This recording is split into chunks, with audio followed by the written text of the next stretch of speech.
On n'aura pas le début, mais oui, donc il me reste aussi à lire la suite de Malentère. D'accord. Il trouve, enfin, surtout les parents qui me disaient que au niveau de l'écriture, c'est très très facile à lire, même pour un enfant ou pour un adulte, parce qu'on reste vraiment accroché dans l'histoire. Personnage, surtout. Notamment par rapport au dialogue et à la manière dont les scènes sont écrites, les séquences sont écrites. C'est écrit de manière très visuelle. C'est ça.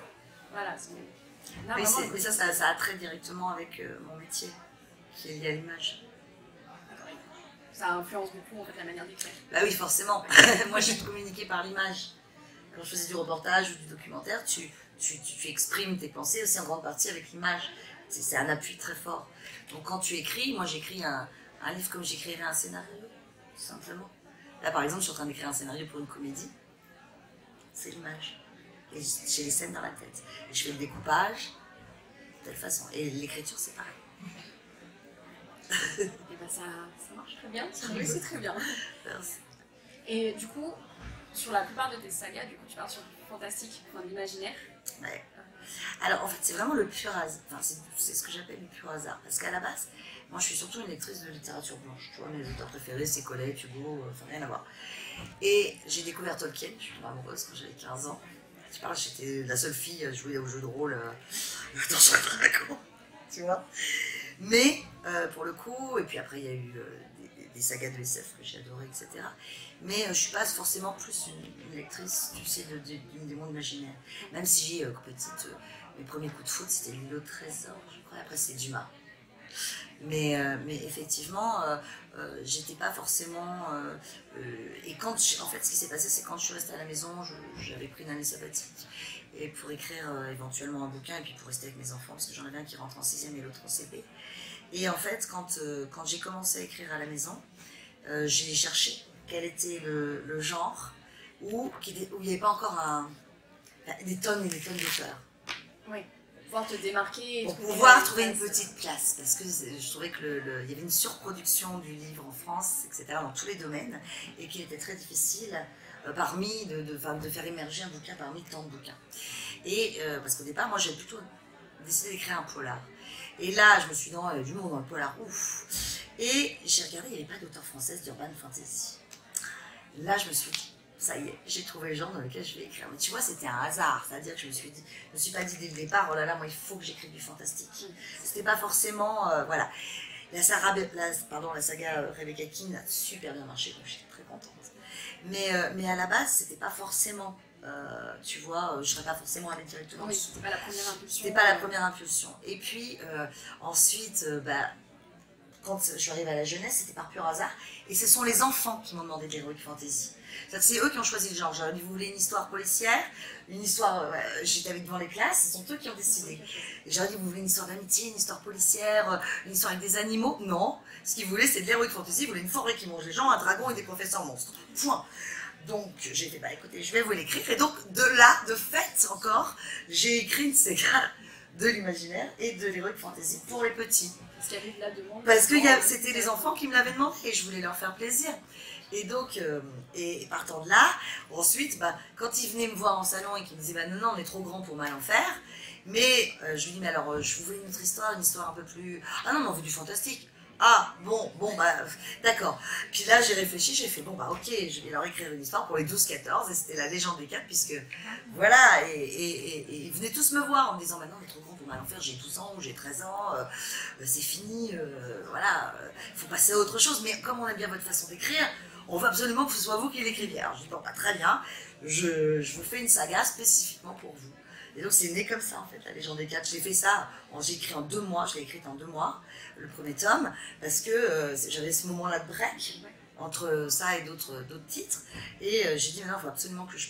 Voilà, j'avais aucune idée, on m'avait dit le marché du 12-14 c'est fini, c'est mort, c'est plein, il n'y a plus aucun titre n'émerge, il y a 4800 bouquins, je sais plus quoi, moi je suis partie déprimée, chaque année uniquement francophone, je dis bon voilà, je suis foutu, mais au moins mes petits lecteurs ils seront contents. Ils l'ont demandé, ils vont l'avoir. Ils l'ont demandé, ils l'ont eu, et effectivement je ne m'attendais pas au succès non plus de la légende des 4, tu vois, mais sur le coup, voilà, c'était vraiment... Les enfants, je leur demande, par exemple, là, ils m'ont demandé un Stephen King, je vais leur écrire un Stephen King. Donc le prochain qui sort, c'est un Stephen King. Donc, ah bah oui, il y aura un Stephen King, le prochain pour les enfants. Ils m'ont demandé, les 10-12, ils veulent un Stephen King. J'ai dit, bah écoutez. Alors ils m'ont dit ce qu'ils voulaient, donc je vais les suivre les instructions des enfants. Je pars du principe que moi je me suis pas inscrite dès le départ comme auteur jeunesse. Tu vois, j'étais vraiment, voilà. Et donc à partir de là, le but pour moi c'est vraiment de leur faire plaisir, à eux avant tout. Donc, si demain ils me demandent, je sais pas, une comédie policière, ils auront une comédie policière, si, voilà. Et, je suis de Julie Dumont, mais pour les enfants. Non, mais tu vois, le but c'est vraiment de. Je trouve qu'on leur demande pas souvent leur avis. On leur demande pas assez leur avis. Les auteurs jeunesse leur demandent pas beaucoup leur avis en fait. Ils écrivent ce qu'ils ont envie d'écrire, pour la plupart, hein, je dis pas tous, mais c'est vrai. Et moi, je me disais, non, moi je vais me mettre au service des enfants. Donc ma plume elle est au service des classes et des enfants que je rencontre. Et des adultes, parce qu'on en profite aussi. Alors les adultes, oui, alors par contre les adultes, je leur demande pas. C'est-à-dire que, tu vois, il y a plein de gens qui vont, ah non, pour la suite de Rebecca, faut ça, j'écoute pas. Par contre, ce que me disent les adultes... En rencontre, on peut dire ce qu'on veut, mais... Vous pouvez, ils peuvent chanter la Marseillaise en breton, ça changera pas, j'ai mon idée, les Star FM, c'est voilà. Si je ramène mon neveu et que je lui demande de parler de Rebecca King... Oui, mais là, je saurais que c'est pas... Là, je saurais que c'est pas lui, tu vois. Non, parce que pour les enfants, c'est voilà, je me mets à leur service, pour le coup, c'est vraiment ça. Pour les grands, je fais ce que j'aime, moi aussi. Hein. Donc là, tu vois, la preuve, c'est que j'ai fait des petites expériences en romance, en comédie policière, un truc. Donc là, le but, c'est que je m'amuse. Moi, en tant qu'écrivain, et là, je vais penser à moi. Tu vois, j'écris ce qui me fait... Par exemple, là, le Léonora, j'écris ce qui me fait rire. Je suis morte de rire à chaque scène que j'écris. Mais on le ressent, parce que du coup, nous aussi, on est mort de rire à chaque fois. Voilà, tu vois. Mais pour les enfants, c'est vraiment ça. Je me mets à leur service, je mets ma plume à leur service, et en plus, je les teste. J'ai des bêta-lecteurs. Du coup, c'est vraiment deux schémas d'écriture complètement différents. Je ne travaille pas du tout de la même manière. Et pour moi, alors si, il y a une exception, j'ai fait une exception, c'est pour mon prochain roman qui n'est pas d'imaginaire pour le coup, qui est l'histoire d'une petite Syrienne qui va débarquer dans une classe qui a 12-13 ans en France, au fin fond de la Bretagne. Et elle va faire la rencontre d'un garçon et elle va changer sa vie entièrement. C'est vraiment une très jolie histoire de tolérance, d'humanisme, de tendresse. Particulièrement d'actualité. Et voilà. Et là, j'avais envie d'en parler parce que je voyais beaucoup de choses sur les réseaux qui ne me plaisaient pas, beaucoup de haine, beaucoup de bêtises aussi. Et cette petite fille, en fait, quand elle arrive et que les enfants lui disent des choses qui ne sont pas forcément très gentilles, pourquoi tu as choisi de venir ici, va-t'en chez toi, etc. La seule chose qu'elle peut répondre, c'est que j'ai pas choisi de venir ici. La seule chose que j'ai choisi, c'est de ne pas mourir. Et en fait, c'est vraiment ça, voilà, ce livre, et c'est un livre plein d'espoir, et aussi de joie, de gaieté, de rencontres. Voilà. Et là, c'est quelque chose que j'ai écrit très vite, j'ai écrit ça en une semaine, tu vois. Ah oui. Et j'avais vraiment, oui, parce que je sentais la nécessité de le faire, et le besoin de l'écrire, et je me suis dit que là, les enfants, c'était important qu'ils aient ce genre d'histoire. Oui, surtout dans le climat actuel. Dans le climat actuel, c'était bien parce que je trouve au service des enfants. La plume au service du cœur aussi des enfants. Il faut Oui, bien leur conserver ça. D'un besoin qu'ils ne savaient pas avoir encore. Et puis c'est très important de les préserver, cette part d'innocence, mais aussi de... Les enfants comprennent bien l'émotion, beaucoup mieux que les adultes. Et ils se laissent beaucoup influencer, parfois en mal et parfois en positif. Donc c'est vrai que le but, alors on n'est pas là pour faire la morale, hein. J'étais là juste pour raconter une histoire. Ouais. Mais cette histoire, si elle touche leur cœur, ils ne l'oublieront pas. Oui. Ça y est? Non, j'avais une comme question. Oui, par rapport à tes personnages. Parce que on n'a que des personnages qui ont des forts tempéraments, qui ont beaucoup d'humour, qui ont un côté très cynique, ironique, enfin voilà, des traits de caractère qu'on trouve beaucoup. Et donc, je voulais savoir comment tu construis tes personnages. Est-ce que c'est basé sur un peu sur toi ou sur des personnes de ton entourage? Aussi. En fait, chez nous, on a une devise familiale. Celui qui bute, il creuse. C'est pour te dire, ça c'est la devise de la famille. Donc on a beaucoup d'humour, un humour plutôt noir. On vit un peu clan, saga, tu vois. Donc chez nous, on se chambre, on discute beaucoup, on est assez... voilà, et bien oui, tu inspires des gens que tu rencontres, et de toi, surtout tu mets beaucoup de toi forcément. Bon, le côté ironique et humour noir, je crains que d'en mettre profondément responsable. Donc le personnage le plus proche, ce serait Rebecca Keane. Ouais, bah forcément. Alors il y a un truc que disent rarement les auteurs, c'est que souvent, ta première fiction, c'est le personnage qui te ressemble le plus.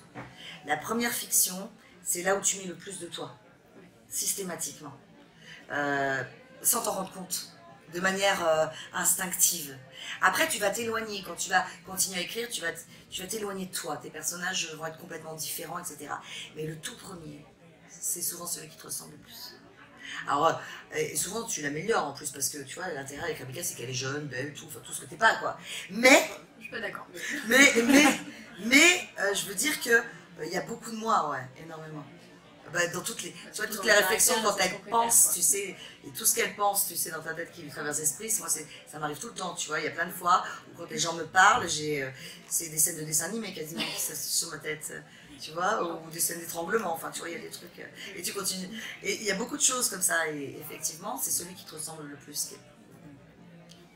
Et du coup, de passer du personnage de Rebecca Keane qui te ressemble beaucoup à tous ces personnages plus jeunes qu'on retrouve dans Sombre Terre, Mais à l'enfer, comment tu arrives à passer justement et à trouver à chaque fois juste la bonne mentalité, le bon personnage? Parce que je passe mon temps avec les enfants. Je passe ma vie avec les enfants. J'ai été maman. Les classes, je passe ma vie avec les classes, avec les petits. Je vois des enfants H24 tous les week-ends, je discute avec eux, je fais des interventions scolaires. Il y a les enfants de nos amis, ils sont là. Vous savez, mon grand, par exemple, mon aîné, il avait le don, il ramenait ses copains à la maison, il venait, c'était, vous savez, comme des bandes de sauterelles, ils vous vident le frigo, vous n'avez pas le temps de dire ouf, et ils repartent comme ça en bande. Après, j'ai eu le deuxième, c'était pareil, avec ses copains qui viennent squatter. Et puis là, il y a le petit dernier, il a des copains aussi, le petit dernier qui a 13 ans. Et donc, en général, c'est marrant parce que je me suis aperçue d'une chose, c'est quand j'écrivais pour la jeunesse, c'est souvent pour les enfants de la tranche d'âge de mon fils. Plus il évolue, et plus le personnage, ouais, aussi. Mais en même temps, par exemple, j'ai une petite Emma, la fille d'une de mes amies que je vois souvent. Elle aussi, elle m'inspire beaucoup pour les personnages plus jeunes. Et tous les enfants que tu rencontres, énormément. J'oublie facilement les visages des adultes. Je suis quelqu'un qui retient très peu les visages. Il faut vraiment me remettre dans le contexte. Dès que c'est hors contexte, c'est fini. Mais par contre, les enfants, ceux que j'ai déjà vus, je les oublie jamais. Ils te marquent plus. Beaucoup plus. Mais ça, c'est. Voilà. Et les enfants, je passe ma vie. Donc, si tu veux, je connais à peu près. Par exemple, c'est ce que j'expliquais, entre un enfant de 9 ans et un enfant de 12 ans, il y a un monde. Ils n'ont pas les mêmes centres d'intérêt. Ils n'ont pas, voilà, à 9 ans, les garçons, ils vont jouer au foot, ils trouvent que les nanas sont nuls, que de toute façon, ceci, cela. À 12 ans, ça commence à être titillé, il y a plein de choses, et ils ne s'intéressent plus du tout aux mêmes choses, ils n'ont plus les mêmes centres d'intérêt. Et souvent, dans la littérature, on vous met par exemple des livres à partir de 9 ans. Ce que je trouve complètement stupide, parce qu'en 2 ans, ils changent complètement, leur centre d'intérêt change, et que de toute façon, voilà. C'est pour ça que souvent, dans les livres, quand je dis, voilà, c'est du 9, du 8-11, voilà, parce que là, on est vraiment dans la tranche, pas encore au collège, et quand on arrive au collège, voilà, on a d'autres centres d'intérêt, les enfants évoluent très vite. D'ailleurs, il faut voir, hein, il ne faut pas leur donner à bouffer après minuit, hein, c'est comme les gremlins. Ouais. C'est-à-dire qu'ils commencent le 6e tranquille, et après, tout à coup, il y a une espèce de mutation pour d'années terrible. Et bref, si vous voulez, c'est tout ça où on les connaît bien, et on connaît les centres d'intérêt. Moi, je pense que quand on écrit des livres pour la jeunesse, c'est pas notre jeunesse dont on se souvient, c'est celle qu'on regarde autour de nous et celle qu'on vit. Parce que la jeunesse dont on se souvient, souvent on est à côté. Parce qu'elle date un peu. Elle date. Les enfants sont plus les mêmes.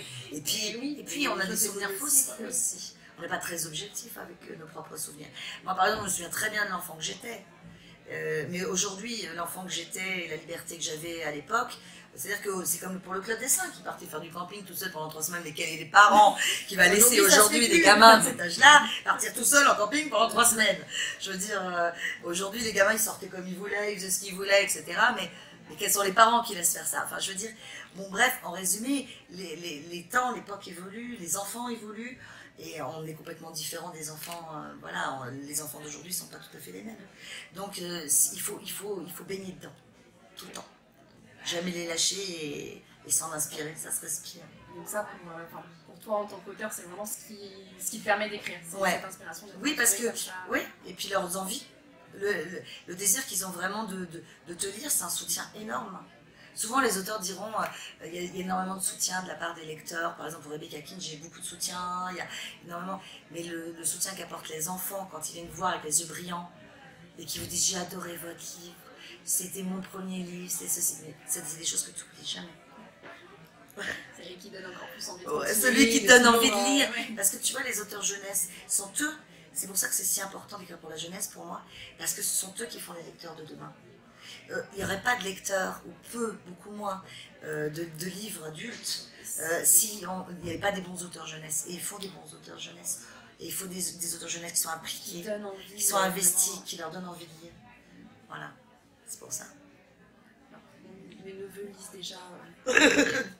réclament régulièrement la suite. Et souvent j'ai des parents qui me demandent, ah, ils arrivent, mon enfant ne lit pas. Je suis là, je fais, vous lisez. C'est parce que s'il n'y a pas de bibliothèque déjà à portée de main, il n'y a pas de truc, voilà. Et la première des choses, il faut montrer l'exemple, et puis il faut leur lire, et continuer à leur lire, surtout quand ils savent lire. Très important. Même quand ils savent lire, on lit, on continue. Et après, on peut même commencer des œuvres plus compliquées comme Proust, etc. Quand ils ont 13 ans, parce que je faisais avec mon fils Nathanaël. Mon fils de 13 ans, là, il a une liste de livres classiques à lire, et il ne peut pas y déroger. Il est libre. Et on en discute après. C'est les devoirs à la maison. Non, mais tu vois, par exemple, je lui achète autant de livres d'imaginaire dont il a envie, tu vois, il y a plein de livres qu'il adore dans l'imaginaire, et à côté de ça, par contre, il lit Romain Gary, machin, nanana, parce que c'est obligatoire, c'est sur la liste. Tu veux la suite de Ah, tu me lis ça d'abord. C'est une bonne manière de forcer à lire un peu de tout. Et voilà. Juste, je reviens sur donc, Rebecca Keane, c'est le premier livre qui est sorti. En fiction, ouais. Est-ce que c'est le premier que tu as écrit? Non, il y a eu un autre livre, mais c'est un document. Ça ne va pas vous intéresser du tout. À l'époque, en 99, mais sinon, c'est tout. Après, j'ai jamais... Tu sais, j'ai jamais pensé être écrivain, c'était vraiment le hasard. Et c'est venu comment, du coup J'avais une année sabbatique à la maison, et qu'est-ce que tu veux faire en une année chez toi, enfermé alors, même si c'est sympa d'être avec les enfants et tout... tout le monde ne penserait pas forcément écrire. Mais... Ah ouais, non, mais moi, j'ai habité au fin fond de la campagne et tout, donc c'est compliqué. Et je me voyais pas faire des gâteaux, personne ne voudrait les manger, je cuisine comme un pied, et je suis interdite de cuisine, mais non, mais je t'explique même pas, là. Mais objectivement, c'était la seule chose que je pouvais faire en étant chez moi, sans déranger personne. Donc voilà. Puis à l'époque, il n'y avait pas... Ouais, il n'y avait pas... Si, il y avait Internet en 2011. Quand même 2011 Oh quand même 2011. Je pensais au documentaire. Ah Je me dis, c'est un peu trop tôt. Non, j'écris depuis Alors 2011. oui, on a dit fin fond de la campagne. D'accord, mais quand même, hein, je veux dire. Et donc, ça fait pas longtemps que j'écris, moi, ça fait 7 ans. Donc ça va. Mais ça fait un sacré nombre de livres en 7 ans. Ouais. Et comment tu arrives à gérer en fait le temps pour tout ça? J'écris très vite, dans l'urgence, tout le temps. Parce que je suis toujours dépassée par les deadlines, avec l'éditeur qui t'appelle en disant vite. Bah non. Tu vois, des coups de fil, tu vois. Il y a quand même 5 ou 6 sagas en cours en parallèle. Ça fait beaucoup. Bah, écoute, d'un autre côté, le changement, ça me redonne la pêche à chaque fois parce que tu t'as pas le temps de te lasser. Quand tu écris plusieurs genres, pour plusieurs âges, d'abord tu adaptes ton écriture, elle n'est pas la même du tout quand tu écris pour les adultes, les ados ou les enfants. Donc tu changes d'écriture, tu changes d'univers et c'est comme une ressource, enfin, tu te ressources. Donc tu te lasses pas, donc tu lasses pas le lecteur, enfin t'essayes. En tout cas, j'espère ne pas le lasser. Du coup, je vais juste te demander les prochaines sorties qui sont prévues. Alors, en janvier, il y a la BD numéro 2 de Malenfer, dont j'ai fait le scénario. Alors, tu vas voir, elle est magnifique. La couverture, ça n'a rien à voir avec la première. Elle est géniale. Déjà bien. Bah là, tu vas voir ce petit bijou. En mars, il y a Léonora qui sort, ainsi que la nouvelle, donc, dont je vous ai parlé, qui est chez Flammarion Jeunesse, l'histoire de la petite Syrienne. En juin, il y a la légende des 4-3. Ça, c'est une bonne nouvelle. En fin d'année, normalement, il y a un Rebecca. Et je dois avoir non, il faut que je case un Malenfer entre deux. Il faut que je regarde quand. Ça fait beaucoup pour une année. Voilà. Mais bon, ça va nous faire une bonne année en perspective. Vous avez commencé en plus à être éditrice. Ouais, je suis directrice de collection chez Scrinéo. Donc là maintenant c'est pour les 8-11 ans. Il y a déjà deux livres qui sont parus, il y a 2 autres livres qui vont paraître bientôt, qui sont des manuels Trédé et des manuels Maisonneuve. Fin 2019, il y en aura un autre d'Anne-Marie Desplat, Duc, et un d'une autre auteure. Enfin, c'est vraiment... C'est très chouette. Il y en a une avec une petite fille, une petite ange qui tombe du ciel, en fait. Elle se retrouve sur la terre, elle est très embêtée, elle a perdu tous ses pouvoirs. Il y en a une autre, c'est un papy en fait très gronchon et qui n'aime pas beaucoup son petit-fils. Et malheureusement, ses parents ne sont plus là. Enfin, il a besoin de le garder pendant quelques jours. Et il est persuadé que son grand-père veut le tuer. Enfin, il y a des trucs très très drôles et des tas de choses qui arrivent qui sont vraiment merveilleuses dans cette collection. Un autre petit bébé. Voilà, et je lis les manuscrits, donc tu vois, en plus. Ouais, C'est ça, en plus. D'ailleurs, dans les 2 qui sont parus, il y a L'île au manoir. L'île au manoir d'Estelle C'est Faye. partie des présélectionnés du prix aussi. L'île au manoir d'Estelle Faye pour les plus jeunes, hein, c'est les 10-12. Et puis pour les 9-10, il y a Comment devenir une vraie sorcière d'Anne-Marie Desplady. Il était dans la présélection aussi, bah voilà, les 2 étaient dans la présélection. Ils étaient dans la présélection. Bon, après, ils ont pas. Oui, ils n'ont pas fait les 21, contrairement à la Légion des 4. Voilà. Voilà. Et bah, merci beaucoup pour Merci ton temps. beaucoup.